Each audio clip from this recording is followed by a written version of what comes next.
Donc voilà ce dont je voulais vous parler.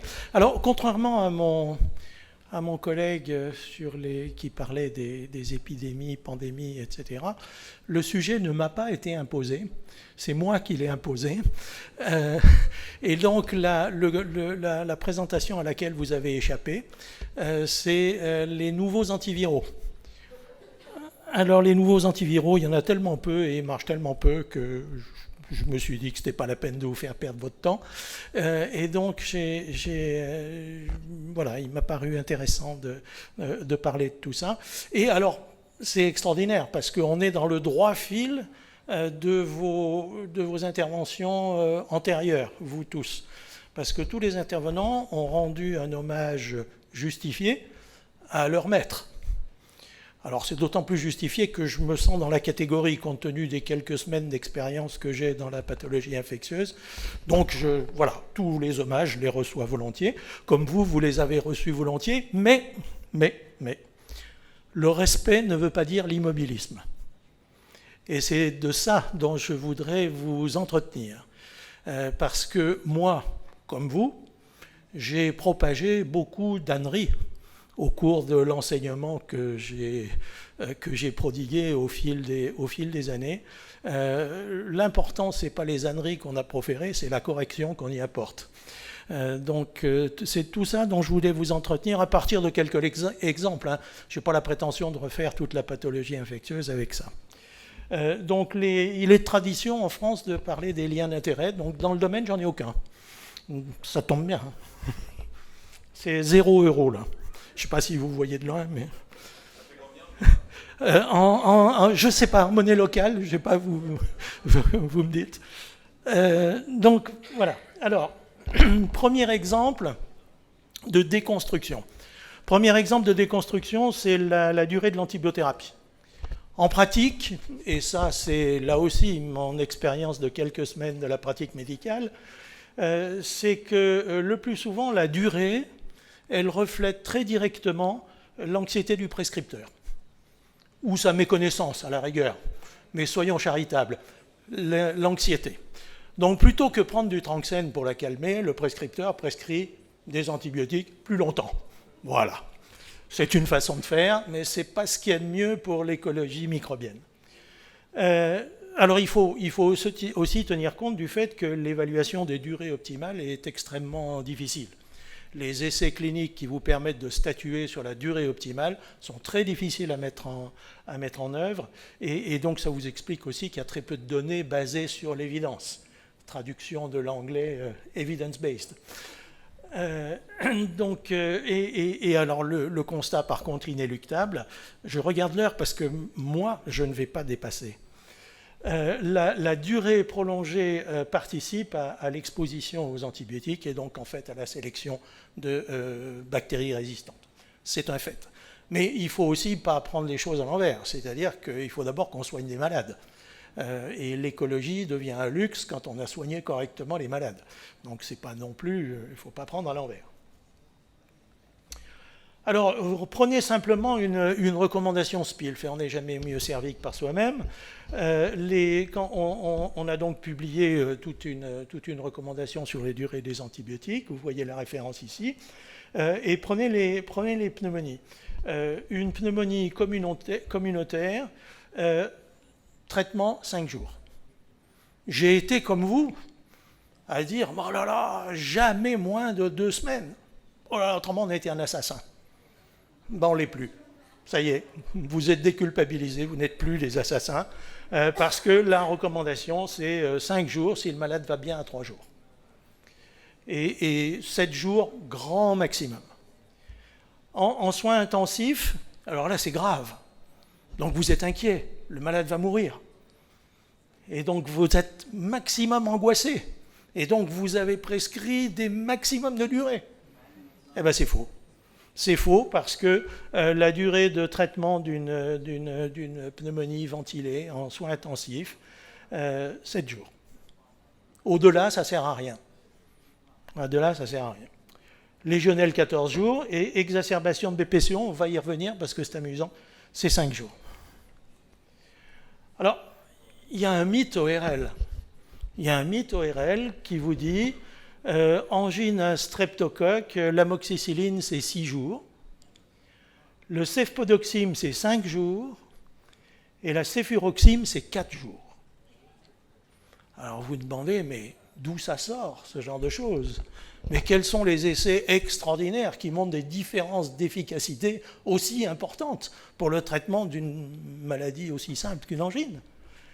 Eh bien tout ça, c'est basé sur le nombre de comprimés dans la boîte qui étaient soumises à l'enregistrement de l'AMM. Aucune étude scientifique. Aucune, zéro. C'est uniquement le nombre de comprimés que le fabricant a imaginé mettre dans la boîte. Alors il l'a imaginé pour des bonnes raisons, hein, de la pathologie expérimentale, etc., etc. Mais il les a mis dans la boîte et hop, à l'époque, alors c'est presque de la préhistoire, hein, préhistoire de l'AMM, mais voilà, c'est passé à l'enregistrement comme ça, et vous avez des différences de durée de traitement qui n'ont aucun sens. Alors, je vous ai parlé de la BPCO. Pristinamycine, 4 jours, c'est une recommandation HAS, hein, qu'on vient de valider, hein, c'est écrit comme ça. Donc c'est 2024. Pristinamycine, 4 jours. Amoxicilline, acide clavulanique, 5 jours. Là en cours, pourquoi? Eh bien, c'est basé sur le contenu d'une boîte de pristinamycine. Tout simplement. Tout simplement. Donc, on vous a dit, c'est 5 jours, c'est 6 jours, etc. Mettez en doute. Ça ne veut pas dire que c'est faux, mais ça veut dire essayer de comprendre pourquoi. Une autre recommandation, pyélonéphrite non compliquée. Si on utilise des fluoroquinolones ou une bêta-lactamine injectable, c'est 7 jours. Et si on utilise un autre antibiotique, c'est 10 jours.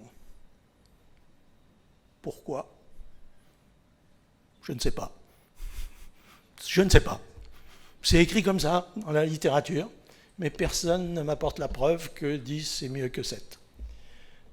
Et si on parle de pyélonéphrite compliquée, c'est 10 jours avec le niveau d'évidence qui est à peu près du même niveau, c'est-à-dire avoisinant le 0. Bactériémie sur cathéter, ablation de cathéter, ok. Si c'est un staph à coagulase négative, c'est 3 jours. S'il y a une apyrexie et s'il n'y a pas de matériel laissé en place. 3 jours. Bactériémie, staphylocoque. Imaginez ça il y a quelques années. Si c'est un strepto, un entérocoque, un BGN, c'est 7 jours. Staph aureus, c'est 14 jours. Et puis 21 s'il y a une thrombose. Mais là, vous traitez une thrombose infectée. On est dans un contexte complètement différent. On n'est pas dans une bactériémie simple. Et puis candida, etc. Donc tout ça pour vous dire, encore une fois, qu'il y a énormément d'idées reçues sur ces durées thérapeutiques. Il est extrêmement difficile d'aller contre, parce que c'est des pathologies graves et que ben voilà, vous êtes angoissé, vous avez la pression, la famille, les collègues, etc., etc. Et puis surtout, vous n'avez pas beaucoup de données sur lesquelles vous appuyez. Ah, les associations d'antibiotiques. Ah, moi, j'ai vécu les associations d'antibiotiques dans mon jeune âge. C'était la norme. C'est grave, on associe. J'ai même été, à une époque, bactériologiste dans mes jeunes années, où on faisait tous les jours des tests d'association d'antibiotiques. Vous savez, on mettait les disques, patati patata. C'était rigolo, hein, mais ça ne servait à rien. En fait, ça ne servait à rien. Parce que l'association d'antibiotiques, quand on parle synergie d'antibiotiques, ça n'existe pas. Ça existe dans les boîtes. Il n'y a jamais eu la moindre démonstration clinique de l'existence de cette chose-là. Alors par contre, associer des antibiotiques, ça peut avoir une validité quand vous voulez élargir un spectre, c'est-à-dire un des partenaires n'est pas suffisamment large pour l'objectif que vous avez. Ça, c'est tout à fait normal, mais ça doit être sujet à désescalade quand vous avez l'identification. Bien sûr que le large devient étroit quand vous savez ce que vous avez à traiter. Et puis le deuxième objectif de l'association, c'est la protection de sélection de résistance. Vous savez qu'il y a des antibiotiques avec une propension à la sélection de résistance, le plus souvent c'est les mutations, et donc ces sélections de résistance, vous essayez de les protéger avec un deuxième antibiotique. C'est la caricature, c'est le traitement de la tuberculose. où vous empilez les antibiotiques pour éviter ce genre de phénomène. Mais regardez ce qui se passe, hein, simplement, voilà un article 2024, une monothérapie versus une bithérapie dans des patients graves, avec une pneumonie acquise à l'hôpital sous ventilation mécanique et due à des bacilles à gram négatifs. Et bien, regardez ce qui arrive à l'arrivée, c'est tout pareil. Monothérapie, association en termes d'efficacité, BGN, pathologie, pneumonie grave en réanimation, c'est la même chose. Ah, celui-là, c'est une... je l'aime trop. Bernard me comprendra. Celui-là, je l'aime trop. C'est le prototype de ce qu'il ne faut pas faire. Je vous explique. Fièvre Q chronique. Le mythe, c'est qu'il faut une association obligatoire avec l'hydroxychloroquine. Vous avez vécu là-dessus, c'est écrit dans les recommandations, etc. C'est même repris par le CDC. Je le sais, j'ai écrit à la personne qui s'occupait de ça au CDC Atlanta. Si vous remontez la chaîne qui permet d'arriver à cette recommandation, eh bien, vous avez des faits in vitro. In vitro, vous avez une synergie avec la doxycycline qui est rapportée par un auteur en 1990, avec, pour appuyer le fait que ça marchait mieux, seulement l'examen direct, mais aucune culture postérieure à l'exposition. C'est-à-dire qu'on ne sait pas si, bien qu'au microscope on ne voit plus rien, il n'y a pas une repousse derrière. Donc en fait, on ne sait pas si on a montré quelque chose. Et donc cette étude, ce n'est pas très étonnant, il a fallu du temps, mais bon, elle a été infirmée par la même étude in vitro, mais qui justement cherchait à regarder s'il y avait des repousses, en 2019, justement à Atlanta. Ça, c'est le premier point. Puis il y avait des faits cliniques. Alors des faits cliniques, il y a une seule étude, pas deux, pas trois, une, qui a comparé 14 patients consécutifs traités de janvier 87 à mai 91. Un espace de temps qui est assez important. Et donc, les patients ont été traités par doxycycline plus fluoroquinolone, pour certains, et les 14, et comparés à 21 patients traités par doxycycline et hydroxychloroquine, qui ont ensuite été traités à nouveau avec la fluoroquinolone, et jusqu'en décembre 97. 14 patients versus 21. Moi, je veux bien, je ne suis pas statisticien, mais en réflexe, je me dis qu'il y a un petit problème de signification, comme on dit.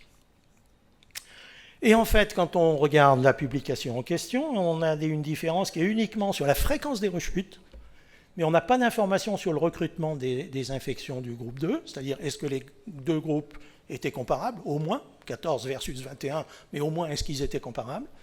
Et il y avait probablement dans le groupe 2 des retraitements des échecs du groupe 1. Mais ça, c'est un peu flou. Il n'y a aucune différence sur la mortalité, sur la létalité, et il n'y a aucune évaluation de la durée du traitement. Aucune. Et là-dessus, le dogme, c'est l'association doxycycline, hydroxychloroquine. Vous voyez la base. C'est un peu mouvant, voire carrément des sables mouvants dans lesquels on s'enfonce. Il n'y a aucune étude comparative confirmative qui a été apportée, alors que rien qu'en France, il y a à peu près déclaré au Centre national de référence à Marseille, je sais parce que c'est moi qui l'ai évalué pendant des années, il y a à peu près 500 vraies fièvre Q chronique déclarées par an. Donc il y a de quoi faire une étude. Donc on est face à un traitement qui est non évalué et qui demande évidemment des études cliniques aux normes scientifiques. Alors comment est-ce qu'on est arrivé là ? Eh bien, l'étude initiale, là, les 14 malades, ils ont été repris dans une recommandation qui a été écrite par les auteurs de l'article, laquelle recommandation, en l'absence d'autres données, a été reprise de publication en publication.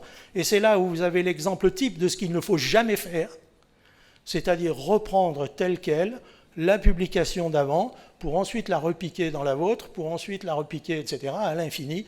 Et l'histoire, elle dure 30 ans. Donc 30 ans sans évaluation vraie. Je ne dis pas que ça ne marche pas.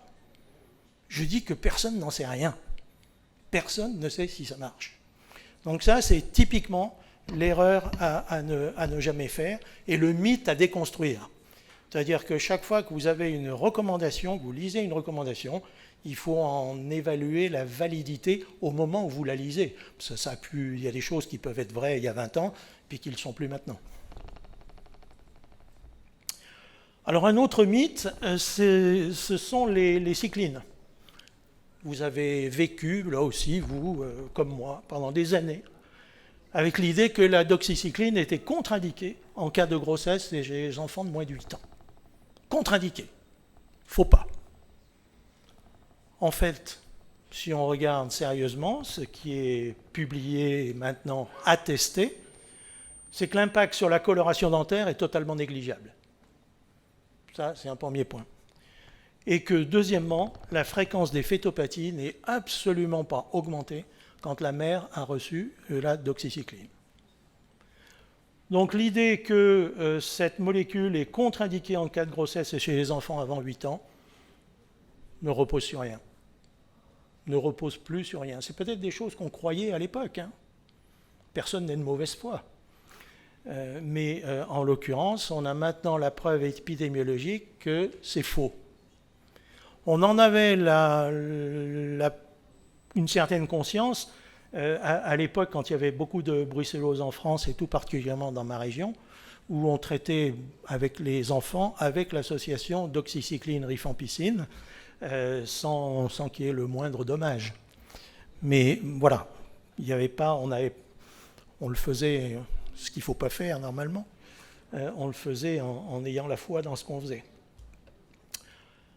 Un autre mythe dans le domaine de l'antibioprophylaxie, la clindamycine est l'antibiotique de première ligne pour l'antibioprophylaxie chirurgicale chez les patients allergiques aux pénicillines. J'ai bien dit pénicilline, parce que allergie aux pénicillines, ce n'est pas la même chose qu'allergie aux céphalosporines. Deux choses différentes. Tout le monde, enfin tout le monde, pas vous, parce que vous êtes des spécialistes, mais vos entourages et vos chirurgiens, n'en parlons pas, les chirurgiens, pour eux, c'est tout pareil. C'est l'allergie au bêta-lactamine dans un grand sac. Donc, dans ce cas-là, le mythe, c'est de dire allergie à la pénicilline, c'est la clinda.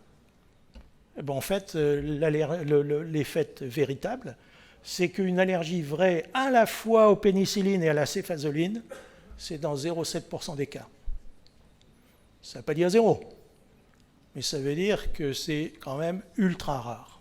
Ça, c'est le premier point. Le deuxième point, c'est que donc, la céphazoline ne doit pas être contre-indiquée.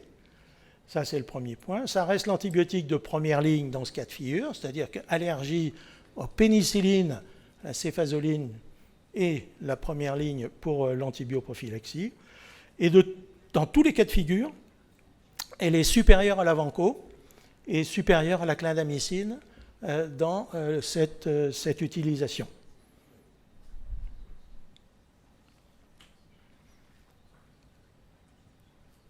Bon, ça, je vais passer. Endocardite, ça, c'est grave. Hein. Ouh là là. Ouh là là que c'est grave.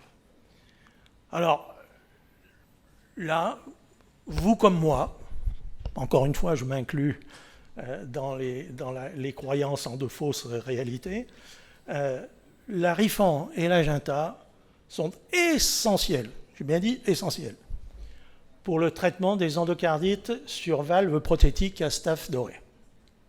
Essentiel. Alors, si on regarde un peu plus dans le détail, premièrement, il n'y a pas de surmortalité si on ne met pas de Ginta. Sur la mortalité, ça ne change rien. Et puis l'autre point, c'est rifampicine et prothèse valvulaire eh bien, il n'y a pas d'effet additionnel de la rifampicine. Malgré ce qu'on a tous en tête, hein. Eh bien non. Il n'y a pas d'effet additionnel de la rifampicine quand il y a ce matériel valvulaire en place. Donc si je dois conclure là-dessus, c'est que les dogmes ils sont faits pour être réévalués. C'est l'antithèse, hein, parce que la définition du dogme, c'est qu'il est intangible. Donc un dogme n'est pas jamais un dogme, mais en tout cas, tout doit être fait, et c'est l'objet de ce que je voulais vous dire aujourd'hui, c'est-à-dire qu'il est essentiel d'avoir l'esprit ouvert, d'avoir l'esprit critique, mais pas bêtement critique, pour dire « Ah, c'est des nuls », c'est pas ça. D'avoir l'esprit critique dans le bon sens du terme, c'est-à-dire une évaluation la plus scientifique possible. Le deuxième point, c'est qu'une recommandation, elle n'est pas faite pour la vie. Une recommandation, elle est faite pour le moment où elle est écrite. Et si ça se trouve, l'année d'après, il faut la réévaluer. Et donc, elle doit être réévaluée régulièrement. C'est ce qu'on a enclenché au sein de la SPILF, avec une vraie procédure de réévaluation des recommandations, avec une périodicité minimale de 5 ans, mais éventuellement plus rapide s'il y avait besoin. Et je suis aussi membre du comité des guidelines de la Société européenne, et on vient de décider exactement la même chose. Donc ce n'est pas une lubie comme ça, c'est vraiment la conscience qu'une recommandation, elle est valable le jour où elle est écrite, le jour où elle est publiée, et après, elle doit être remise en question en permanence, éventuellement pour la confirmer, mais c'est indispensable. Et le dernier point, c'est que le fondement ça il ne faut jamais l'oublier, c'est que le fondement du raisonnement scientifique, c'est le doute argumenté. C'est ça la démarche scientifique. Donc je n'accepte pas sans preuve ce que vient de me dire mon maître sous prétexte que pour lui c'était valable pendant 20 ans. Surtout pas. Et je l'applique à moi-même. C'est important. Je l'applique à moi-même. C'est-à-dire qu'il est fondamental de remettre en question, de rediscuter. Et c'est évidemment notre rôle scientifique. Et c'est pour ça que la discussion avec les plus jeunes est indispensable. Et il faut leur inculquer cet esprit-là. Il faut absolument leur inculquer cet esprit-là. Le doute argumenté. Voilà.